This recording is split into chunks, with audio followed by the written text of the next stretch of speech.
Welcome to the Bridging the Divide podcast. Each week, we'll explore the key factors that have contributed to today's economic divide, hear from experts and changemakers, and offer practical insights for aspiring entrepreneurs who are ready to break down barriers and inspire others. Join me as we navigate the challenges and opportunities for closing the economic gap, one conversation at a time.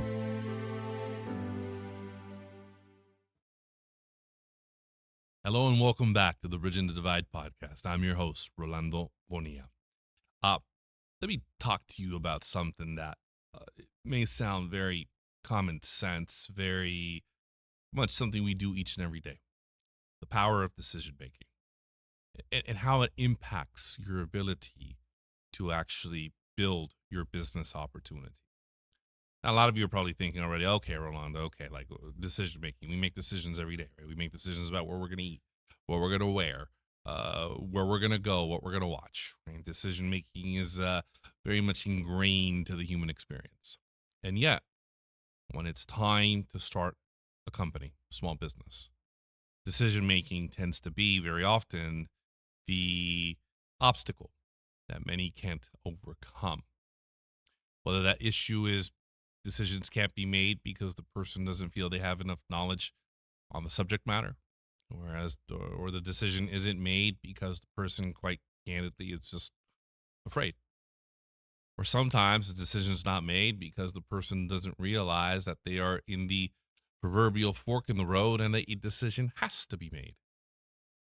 You know, in my experience, most of the growth that I have gone through has come from making decisions. And the thing about decisions is, very often there are two outcomes. There's a good outcome. There's a I'm not so happy about outcome. But nevertheless, there are outcomes. And it's in recognizing those outcomes that our growth and our confidence in decision making comes from. We have to be okay with accepting that every so often, or sometimes often, when you make a decision, things do not always work out the way you want them to. But that can't be the reason you don't make the attempt in the first place. Because it's one thing for your business to, not work out because you've tried everything possible. But part of kind of bridging this divide is that we have to actually be on the field, right? Like we can't say that there's a divide, although there clearly is. And yet when it's time for us to actually participate in the process, we don't inject ourselves because of that fear of a negative outcome in the decision-making process. In some instances, what I have found in my experience, and even as I go around the state or the country talking to people, the one thing I often run into is how do you make sure you make the best decision? Well, the way I do it is I do as much homework as I can on the subject matter. I also take into account time. Sometimes folks want to do an infinite amount of homework, and yet the window of opportunity is a tight one, and you can miss it. For me, it's always really been about doing my homework, talking to people that maybe are knowledgeable of the subject matter, and then putting myself in the place where I can make the best decision based on the facts that I have available at the time. Has this worked for me perfectly? No. But I understand that, when I make these decisions, I tend to do them in a way where I recognize that there's always room for the decision to not work out in my favor. And I recognize that something not working out in my favor, although not enjoyable at that time, is a moment of growth. Gave you a good personal example. At one point, one of the companies that I owned was an engineering / land use consultancy firm. So for those of you that don't know what that is, a good example of it is you buy a vacant parcel of property where the city or the county has owned it for commercial, and we would work with clients or even ourselves as investors to access that property, rezone it to allow, for example, for housing. And in some instances, the engineering side of the house would provide the engineering services for whomever was going to build on that property, which of course is a very lucrative business. Uh, at the time I entered this building this company, and I brought people in with particular skill sets to ensure that we had all of our bases covered, and and we got off to a great start.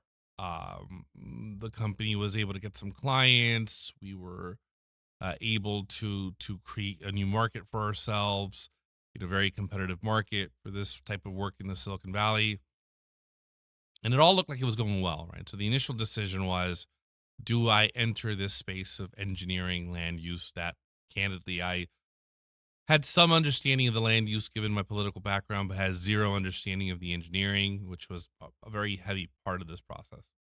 Uh, but I did it. My decision was to move into that. I did my homework. I had conversations. I took all the right steps to make this company work. And for a time it was, but I kept asking myself, are we working right? Are we doing enough? And I had reached the conclusion that at the rate that we were growing with the team I had assembled, I felt that we were on a path where, to get the real success that we needed to get out of it, for it to really make sense for me as an investor, uh, it wasn't going to get there for us. That was a tough conclusion to reach. That was a tough place to get to, given that we did see some growth, we did see some revenue, and it was an even tougher conversation to have with the then partners at the time, who all felt that we needed to move and continue on our path because we were headed in the right direction. I had to trust myself. And at the time, it would have been an easy thing for me to say, "Well, you guys are right. Let's stay on this." But my analysis was this: I don't feel we're growing at a rate where this company is scalable, uh, and is going to make financial sense for me, for the team. The more I spend time here, the less time I'm spending in other areas of other companies, and that's going to impact their ability to grow. So my decision at the time was a tough one, right? Because I wasn't losing, resources. I was actually growing, but I had enough experience and talked to enough people to know that, in my mind, this wasn't going to work out the way we needed it to work out. When I made the decision, there were some around me who thought I had made the wrong decision. And there was a part of me at that moment that actually at some points agreed. But then I trusted myself, and I accepted that if I made the wrong decision, so be it. I made it. It's time to move on. And if it's the right decision, then in the long run, I'm going to be happier, because that's what I wanted. I wanted to be in a place where this one company wasn't draining so much of me that I was hurting all other places that I'm involved in. In the long run, this decision ended up being the best decision for me, because, just as I had predicted, although remnants of the company still exist, the growth rate wasn't what I thought it would be. And although good for others, it wasn't where I wanted to be. And so instead, I spent my time in other companies, and those have resulted in growth and positive impact and job creation, and creating new markets. So that's a good example in my own personal life, where the decision making, I didn't have all the facts. I wasn't 100% sure. On the surface, things looked to be working in the right way, but I had enough experience to at least ask the right questions, to seek counsel, to do the analysis that I needed. Did I have all the facts in front of me? No. But I did have the confidence to know that a decision had to be made. Another example was a conversation I had with the CEO yesterday, where his team had to make a really big decision, and there was a lot of back and forth about this decision, and and you could feel a level of concern about even having to make the decision, to the point that I had to interject and remind everyone that the task at hand wasn't to necessarily solve the problem as to whether or not they were going to, attack it one way or the other, but that the actual task was accepting that they had to make a decision. So very often, the elephant in the room, everyone's trying to figure out how to how to cut it into pieces and, and distribute that, when in reality, the decision is how to take down the elephant in the first place. And therein lies one of the things I run into very often in this space. And when I talk to business owners, is that very often their ability to grow is hampered by their inability to make fast decisions. And if you want to have a level of success in business, or in some instances, a lot of instances, just give your business the best opportunity to even grow legs under it, you're going to have to be okay with making fast decisions. You're going to have to be okay with being right sometimes, being wrong a lot of times. Now, I want to be very clear. I'm not saying make decisions, kind of, without any background and seeing what happens. I'll tell you what's going to happen. You're going to fail. Right. What I'm saying is decisions backed with some level of actual homework and understanding of what's in front of you, so that you can make the best decision with the facts available at that time. Because the inverse of that is, you can also make, spend hours and days and months and years trying to make a decision, to the point that by the time you finally figure out, if you ever figure out that you have to make a decision, the opportunity is come and gone. So, to be successful in business, to even give yourself the chance to be viable, you have to be okay with doing your homework, and you have to be okay with accepting that you're not going to have all of the facts. Sometimes you're not going to have the time, but that a decision has to be made.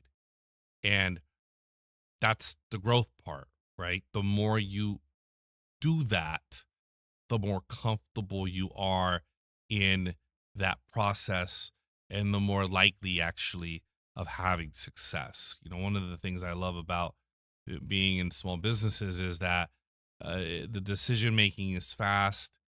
You don't have a lot of bureaucracy. If you have an idea in the morning and you make the decision to implement the idea, as a friend of mine says, we need to understand if we're going to fail fast.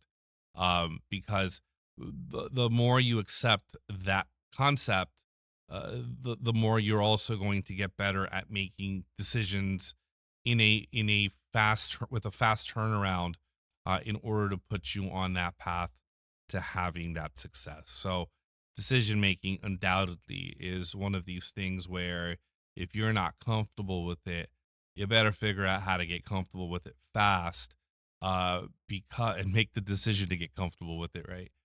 Because if you don't, then, like a lot of people who are, what I say, entertaining the idea of business, it never moves beyond the point of entertaining that idea. And again, remember what I've said. If you've been listening to this podcast, this is about bridging that divide. Yes, I recognize that lack of information is sometimes a big obstacle in your wanting to make a decision. But we do live in an environment nowadays where, if you have a phone in your hands, you have the vehicle by which to get some level of information to make a decision. There really isn't any excuse in 2025, regardless of where you live, regardless of your socioeconomic background. If we can access a computer, if we can access a phone, we have the ability to get some answers, which will then give you some level of background knowledge to then implement into the process of making decisions. I guess, if you're into sports, the best way to think about this is, for those of you that follow football, if you're the quarterback of your life, of your business, you have to make decisions in 3 seconds as to where you're going to throw that ball. And if you don't make decisions, you're going to get taken down and you're never going to throw the ball. But if you do make decisions, you're either gonna miss your target's going to catch it, or someone on the other team's going to grab it, which are all data points. At least you have data points. Whereas if you're holding on to that ball and you get taken down, the only data point you have is the obvious one. You didn't throw the ball, you held on to it for too long, and you never got the chance to go out there and throw that ball and see, back to business, if you could actually legitimately have a fighting chance to start your company. So yes, decision making often overlooked, not necessarily talked a lot about in school, but if you don't accept the fact that decision making is the central skill to have outside of whatever service or product you're providing, then you will never have success in business or candidly anything in life, because decision making is the core of everything that we do. You have to make the decision to go to the gym to, get lean and buff. You have to make the decision to eat well. You have to make the decision to start a company. Everything we do begins and ends with decision making. It is our job to do our homework, to put ourselves on the best path to make the best decisions. But it is equally our job to accept that even when we think we have made the best decision, that's not always going to be the case. And that rather than looking at these moments as failure, we have to look at these moments as really just one step closer to getting to making that decision, to a place where we can get the outcome that we want. So, yep, there you have it. Decision making is something I wholeheartedly want you all to get comfortable with. Very simple. Do your homework, accept that you have a short amount of time very often, make that decision, and accept that sometimes it'll work out for you, sometimes it won't. But at the end of the day, it'll always work out for you because the decision is one step forward, right? Don't be that squirrel in the middle of the road. Can't decide if it's coming or going. We all know what happens to that squirrel. It gets hit by a car. Don't get hit by a car. All right, my friends, let's keep going. Wishing you the very best. Keep pushing. Keep sending your questions. This today's topic is a result of questions. Keep sending your questions and let's go get it. Want you to be the next big company that we're reading about in the Wall Street Journal. Have a great day, everyone. Thanks for listening to the Bridging the Divide podcast.